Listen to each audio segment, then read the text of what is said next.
ਕਾਲੀਆਂ ਝੰਡੀਆਂ ਉਹ ਇੱਕ ਦਾਇਰਾ ਬਣਾ ਕੇ ਗੋਲ ਲਾਈਨਵਾਰ ਅਰਥੀ ਦੇ ਆਲੇ ਦੁਆਲੇ ਖੜਨ ਘੱਟੋ ਘੱਟ 3 ਕਰਮਾਂ ਦੀ ਅਰਥੀ ਤੋਂ ਦੂਰੀ ਹੋਵੇ।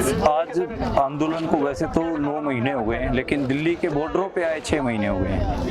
और पंजाब में और हरियाणा में जब गांव देहात में चल रहा था किसान आंदोलन शुरुआती दौर में, तो तब तो कोई अखबार वाला कोई छोटा चैनल भी नहीं दिखा रहा था।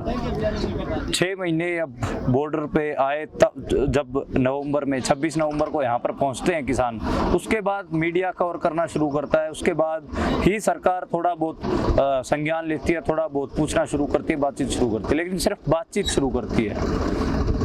उस बातचीत का कोई हल नहीं निकला। एक तरफ सरकार बातचीत भी कर रही थी, दूसरी तरफ उनको बदनाम भी कर रही थी किसानों को।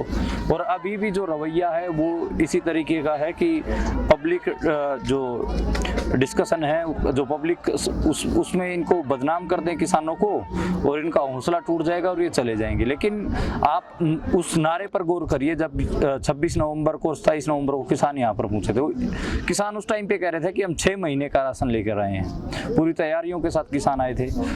किसी को भी नहीं पता था, ना किसानों को पता था, ना सरकार को पता था कि ये किसान आंदोलन 6 महीने, ये 9 महीने चल जाएगा और 6 महीने दिल्ली के बॉर्डरों पे हो जाएंगे बैठे बैठे। आज 6 महीने हो गए हैं। इस प्रतीकात्मक रूप तौर पे प्रधानमंत्री के पुतले फूके हैं, काला दिवस मनाया गया है। लेकिन आप ये देखिए कि सरकार ने पिछले 5 महीने से कोई बातचीत किसानों के साथ नहीं की है। उन्होंने मतलब सरकार ने ये इतना तक भी नहीं सोचा है कि कम से इतनी संख्या में किसान बैठे हैं कि कोरोना महामारी है तो वैक्सीनेशन ही करवा दे किसानों की।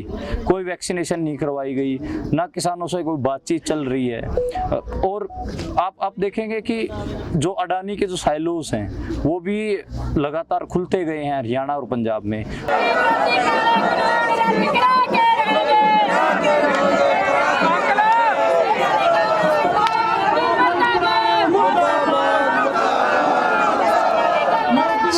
से इत्थे बैठे जहाँ पर बैठे हैं, पर सरकार ने साड़ी कोई बात नहीं सुनी।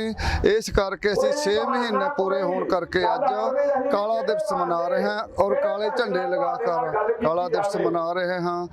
और सरकार से एक बार फिर अपील कर रहे हैं भाई ऐसे जो वो काम कर रही है, धक्का कर रही है किसानों से, उस धक्का करने से एक वापस लवे, कानून वापस लवे और किसानों के अपने अपने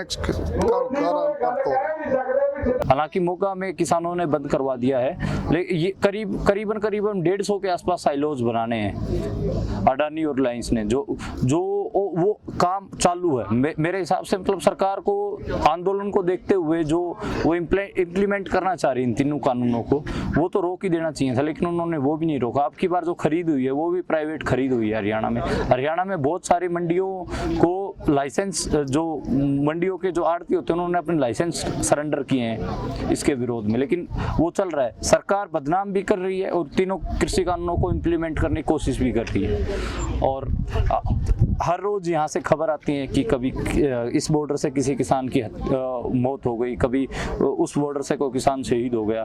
तकरीबन 400 के आसपास किसान शहीद हो चुके हैं, लेकिन सरकार अभी भी बातचीत तक नहीं कर रही है पिछले 4 महीने। तो बहुत खराब रवैया सरकार का कि जो स्टेट का दमन है, स्टेट रिप्रेशन है, उसको अगर आप ट्रैक करेंगे तो जिस दिन से ये आंदोलन शुरू हुआ था दिल्ली आने के लिए, जब किसान इकट्ठा हो रहे तभी से शुरू हो गया था।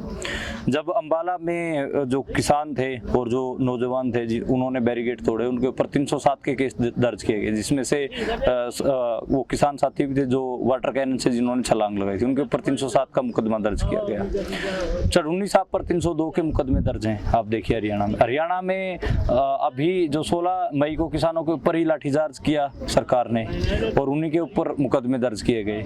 ऐसे ही सिंघू बॉर्डर से, टिकरी बॉर्डर से बहुत सारे किसानों की गिरफ्तारी हुई। हरियाणा और पंजाब के 129 किसान दिल्ली पुलिस ने गिरफ्तार किए थे।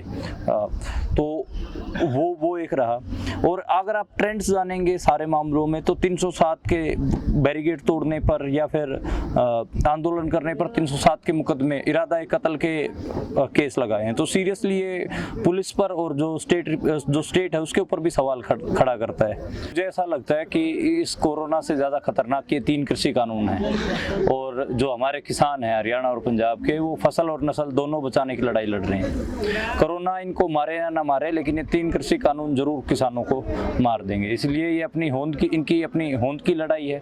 और दूसरी बात ये कि आपको किसी भी बॉर्डर पर कोरोना की शिकायतें मिलेंगी नहीं। और ये लोग, मुझे ऐसा लगता है कि जो हार्ड इम्यूनिटी है वो इन लोगों में डेवलप हो चुकी है। जब ये पंजाब में और हरियाणा में पिछले जो फर्स्ट वेव थी उस टाइम पे इकट्ठा हो रहे थे इन कृषि कानूनों के, उसी टाइम पे मुझे लगता है कि ये उस वेव से गुजरे हैं और वहीं पर इनको हार्ड इम्यूनिटी गेन हुई है इनको। कहीं ना कहीं किसान नेताओं के साथ टच में आप रहते भी हैं, आगे की रणनीति क्या होगी? क्या सुनने में आ रहा है कि कुछ दिनों तक जमावड़ा इकट्ठा होने वाला है, 3-4 दिनों तक? आगे की रणनीति क्या है? क्या फिर से यहाँ पे तादाद बढ़ने वाली है, अलग अलग जो बॉर्डर है वहाँ पे? देखिए, हरियाणा और पंजाब का हार्वेस्टिंग सीजन खत्म हुआ है।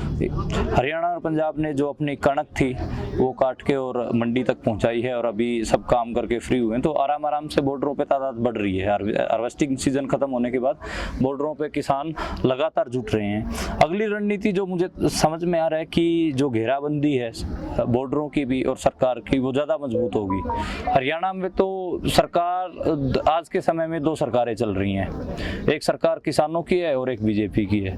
बीजेपी का कोई भी नुमाइंदा और कोई भी प्रशासन का नुमाइंदा आज गांव में नहीं घुस सकता है, क्योंकि वहां पर किसानों की सरकार का राज है। तो एक हिसाब से किसान अपना रिपब्लिक चला रहे हैं, और ये कुछ असहयोग आंदोलन जैसा है कि वो सरकार के साथ सहयोग ही नहीं कर रहे, वो उनकी बात ही नहीं मान रहे। तो मैं दो तरीके से घेराबंदी होगी आगे के तौर पे। एक तो सरकार की घेराबंदी होगी, और एक मोर्चों पे जो जमावड़ा किसानों का वो ज़्यादा मजबूत होगा। कहीं ना प्रदर्शन जो है बदला जाएगा, जिस तरीके से 6 महीने चल रहा था उसमें बदलने की संभावनाएं नजर आ रही है। देखिए, संघर्ष तो तेज करेंगे किसान, इसमें कोई शक नहीं है। 6 महीने हो गए हैं, कब तक इतना इंतज़ार करेंगे? यहाँ पर आप देखेंगे कि बड़ा मुश्किल होता है। कभी यहाँ पे बारिश आती है, बारिश से कभी तंबू उखड़ते हैं, टेंट उखड़ते हैं। सर्दियों में आपने देखा था, सर्दियों में भी बारिशें आई और इतनी ठंड की और परेशानी का सामना करा। अभी लू चलने का सीज़न है हरियाणा और पंजाब में, इतनी बुरी लू चल रही है। आप टेंट से, छाया से बाहर जाके देखिए, आपको पता लग जाएगा। तो वो इन सारी परेशानियों को तो झेल ही रहे हैं किसान, इसलिए। और पिछले 6 महीने से झेल रहे हैं, सर्दी, गर्मी, बारिश, तूफान, आंधी, सबको। तो अभी किसानों की जो रणनीति रहेगी वो तो मोर्चे को और आंदोलन को तेज करने की रहेगी, संघर्ष को तेज करने की रहेगी। बहुत बहुत शुक्रिया मनदीप आपका। जी।